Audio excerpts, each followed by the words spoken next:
in my YouTube channel, my online classroom. And today in this video मैं आपको बताने वाली हूँ क्या आपके सारे इंपॉर्टेंट क्वेश्चंस हैं 1 मार्क के, 3 मार्क्स के और 5 मार्क्स के आपके जो क्लास 10th का जो इकोनॉमिक्स है chapter 2 sectors of the Indian economy. तो यहाँ के जो इतने इंपॉर्टेंट जो क्वेश्चंस हैं वो एक बार देख लेते हैं। देखिए 1 मार्क्स में आपके कौन कौन से इतने जो क्वेश्चंस हैं वो मैंने यहाँ पे मेंशन करें, जैसे आप देख सकते हैं।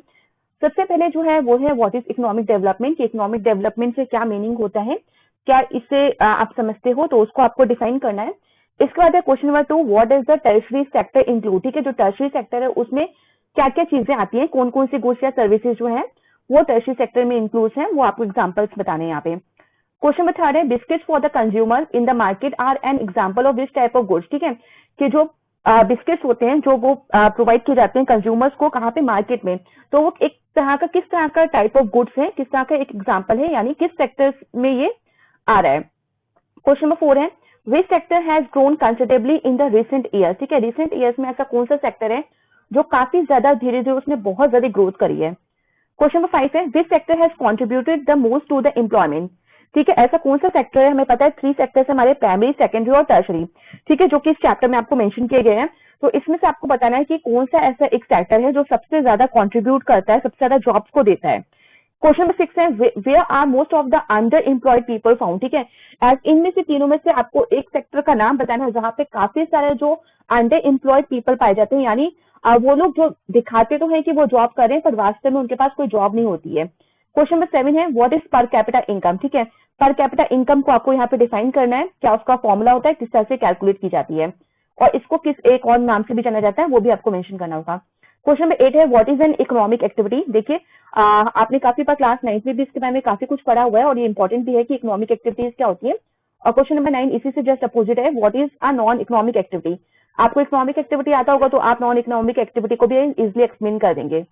Next move to the question number 10 और क्वेश्चन नंबर 10 है state any 2 factors of production. ठीक है, कि आपको प्रोडक्शन यूनिट जब भी आप प्रोडक्शन करने जा रहे हो तो आपको क्या 2 फैक्टर्स हैं उनकी रिक्वायरमेंट होती है, तो वो 2 फैक्टर्स के नाम आपको बताने हैं। क्वेश्चन नंबर 11 है डिफाइन द टर्म इंटरप्राइज। ठीक है, इंटरप्राइज क्या होता है इसको आपको बताना है।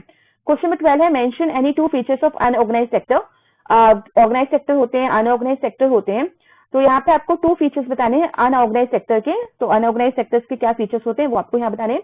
क्वेश्चन नंबर 13 है where is the disguised unemployment found mostly. जो डिसगाइज्ड अनएम्प्लॉयमेंट होता है, टाइप्स ऑफ अनएम्प्लॉयमेंट आपने पढ़े हुए हैं, तो आपको डिसगाइज्ड अनएम्प्लॉयमेंट ये बताना है कि वो किस सेक्टर में ज्यादा पाया जाता है या कहाँ पाया जाता है।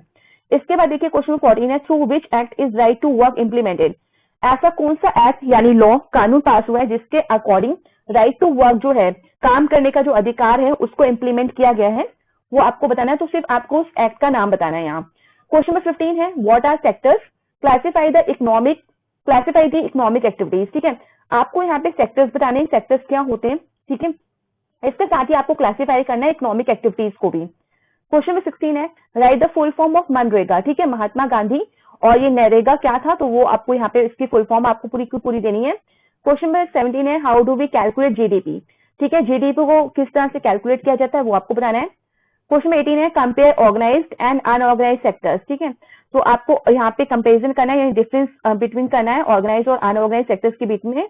और देखिए जीडीपी क्या होता है, ग्रॉस डोमेस्टिक प्रोडक्ट, इसको आप कैसे कैलकुलेट करोगे वो आपको बताना है। क्वेश्चन नंबर 19 है व्हाट इज पब्लिक सेक्टर। ठीक है, पब्लिक सेक्टर क्या होते हैं। और क्वेश्चन नंबर 20 है व्हाट इज प्राइवेट सेक्टर। ठीक है, इसके बाद मूव करते हैं हम नेक्स्ट वर्कशीट पे जो कि है वर्कशीट 2 और यहाँ पे है आपके 3 मार्क्स के क्वेश्चन। क्वेश्चन नंबर 1 है distinguish between economic and non economic activities.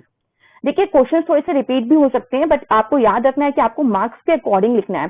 कभी अगर वही क्वेश्चन अगर 1 मार्क का आया, 3 मार्क्स का आया या 5 मार्क्स का आया, तो आपको पता होना चाहिए कि आपको किस तरह से अपने क्वेश्चंस को इंक्रीज करना है। ठीक है, आप देखिए क्वेश्चन नंबर 2 है what are sectors, classify the economic activities. तो देखिए क्वेश्चन रिपीट हुआ है, बट अगर रिपीट हुआ तो मैंने इसलिए आपको रिपीट करके दिखाया है कि आप एक बार समझे कि अगर ये 1 मार्क के क्वेश्चन में आता है तो किस तरह से आप लिखोगे, 3 मार्क्स के क्वेश्चन आता है तो आप कैसे लिखना है, तो आपको किस तरह से इंक्रीज करनी है, इसकी जो लेंथ है आंसर की वो आपको पता होना चाहिए। अपनी वर्ड्स लिमिट आप याद रखिएगा। क्वेश्चन नंबर 3 है distinguish between primary, secondary and tertiary as activities. ठीक है, आपको ये सारे के सारे जो एक्टिविटीज है उनको डिस्टिंग्विश करना है, यानी इनको डिफाइन करना और डिफरेंसेस भी बताने हैं। क्वेश्चन नंबर 4 है highlight any 3 factors responsible for the growth of service sector in the Indian economy.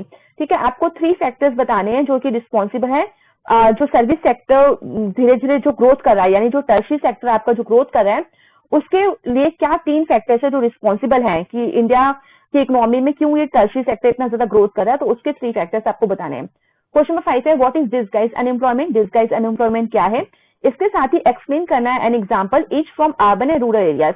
Urban areas में किस तरह की डिसगाइज अनएम्प्लॉयमेंट पाई जाती है और रूरल एरियाज में किस तरह से डिसगाइज अनएम्प्लॉयमेंट को फेस किया जाता है, तो उसको आपको एग्जाम्पल के थ्रू क्या समझाना है।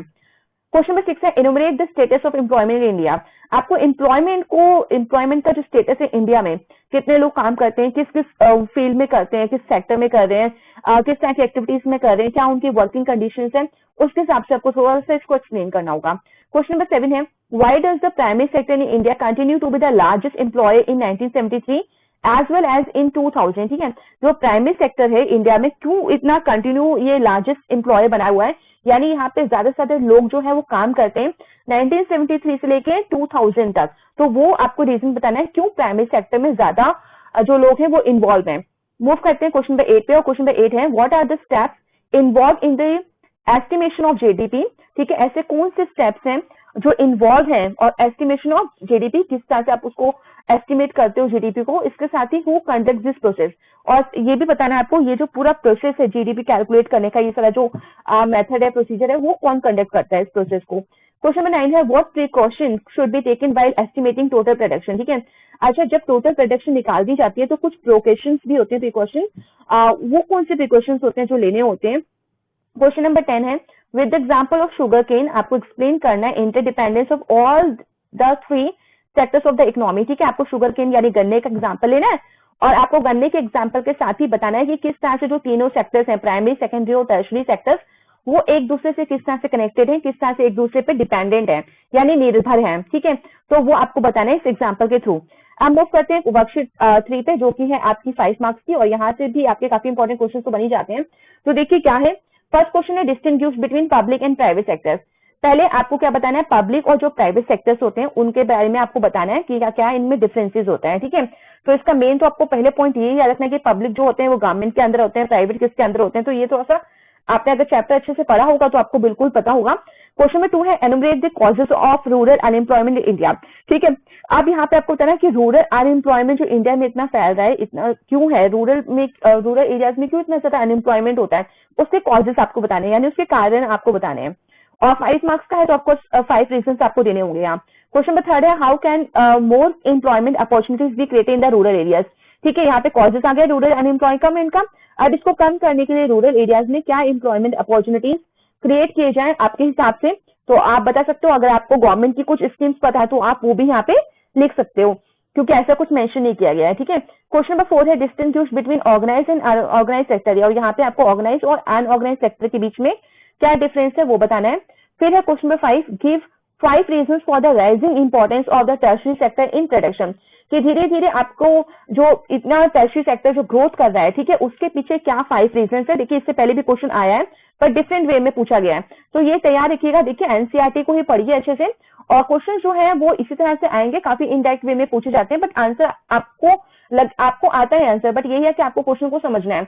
तो ये क्वेश्चन देखिए 3 मार्क्स में भी, 1 मार्क में भी ऐसे पूछा जाएगा, बट जब 5 रीजन रहेगा क्योंकि 5 मार्क्स का है, तो यही कि जो टर्शरी सेक्टर इतना ज्यादा राइजिंग हो गया है, ज्यादा से ज्यादा लोग जो है आज इसी में वर्क करना चाहते हैं, तो इसका क्या रीजन है। ठीक है, क्या पर्टिकुलर रीजन है वो आपको यहाँ पे बताने हैं। ठीक है, आपको इसकी इंपॉर्टेंस बतानी है। तो आई होप अगर आपको ये सारे क्वेश्चन आ रहे होंगे तो बहुत अच्छी प्रिपरेशन आपकी हो गई है। और साथ ही देखिए इस चैनल पे आपको क्लास 6 to 12 का सोशल साइंस से रिलेटेड मटेरियल मिल जाएगा, स्टडी मटेरियल। आपकी इस तरह की जो वर्कशीट्स हैं, नोट्स हैं, आपके चैप्टर्स के एक्सप्लेनेशन हुए, आपके फ्लो चार्ट हुए, जिसमें मैं बहुत ही शॉर्ट वे में आपको पूरे चैप्टर की मेन हेडिंग्स बता देती हूँ। ठीक है, तो इस तरह के और वीडियोस को देखने के लिए please like share subscribe this channel for more updates.